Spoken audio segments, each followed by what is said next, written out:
मध्य प्रदेश के गृह मंत्री नरोत्तम मिश्रा ने बुधवार को कहा कि कोरोना को लेकर स्थिति में सुधार है।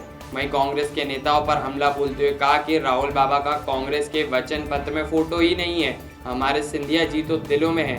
उन्होंने कहा कि के मिश्रा को गंभीरता से नहीं लेना चाहिए। दिग्विजय सिंह पर तंज कसते हुए कहा कि जब भी चुनाव आता है तो वे ऐसी बातें करते हैं।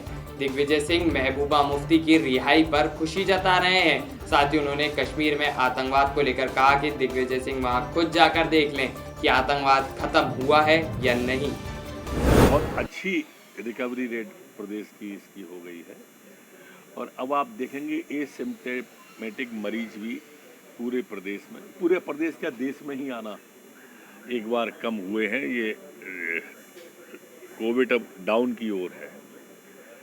अब इसका बैक आता है कि नहीं आता है ये विशेषज्ञों की राय के ऊपर है, लेकिन निश्चित रूप से अब इस दिशा में सुधार काफ़ी है। राहुल बाबा का फोटो ही नहीं है पूरे इनके कांग्रेस के वचन पत्र में। बदले लेने वाली बात नहीं, कहाँ राष्ट्रीय अध्यक्ष कहाँ वो, आप कहाँ तुलना कर रहे हो। वो तो हमारे सिंधिया जी तो दिलों में है, इसलिए वो वाली बात नहीं है। हमारे अध्यक्ष का और मुख्यमंत्री दोनों के फोटो है, पर राहुल बाबा का नहीं है। जो इस बात का द्योतक है कि ये अब समझ गए कि राहुल बाबा से अब वोट नहीं मिलते, इनके राष्ट्रीय अध्यक्ष से अब वोट नहीं मिलते हैं, वो सिर्फ विनोद की वस्तु है। सिंह जी को कोई सभा में नहीं बुला रहा, इतना खाली मत छोड़ो उनको, वो ऐसे ही शिकायतें करेंगे। इनका कभी किसी भी संवैधानिक संस्था पर विश्वास रहा ही नहीं है। अगर सेना आतंकवादी को मार देती है तो सेना खराब है, अगर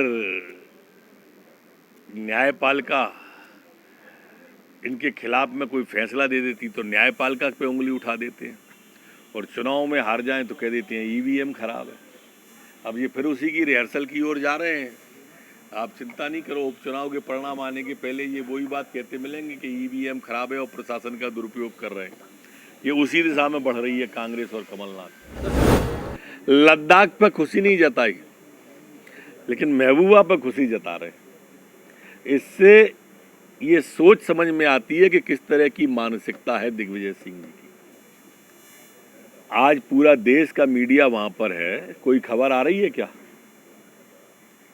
ये सोचें जरा, जब इनके मनमोहन सिंह जी जब प्रधानमंत्री थे तब का आतंकवाद और आज की तुलना कर लें, पूरे देश के आतंकवाद की तुलना कर लें। माननीय दिग्विजय सिंह जी, जब मनमोहन सिंह जी देश के प्रधानमंत्री थे तब रेलवे स्टेशन पर सबसे पहला अनाउंस घुसो स्टेशन पे तो यही आता था, किसी भी लावारिस पड़ी हुई वस्तु को हाथ न लगाएं, उसमें बम हो सकता है। मोदी जी के आने के बाद सुना आपने ये अनाउंस किया?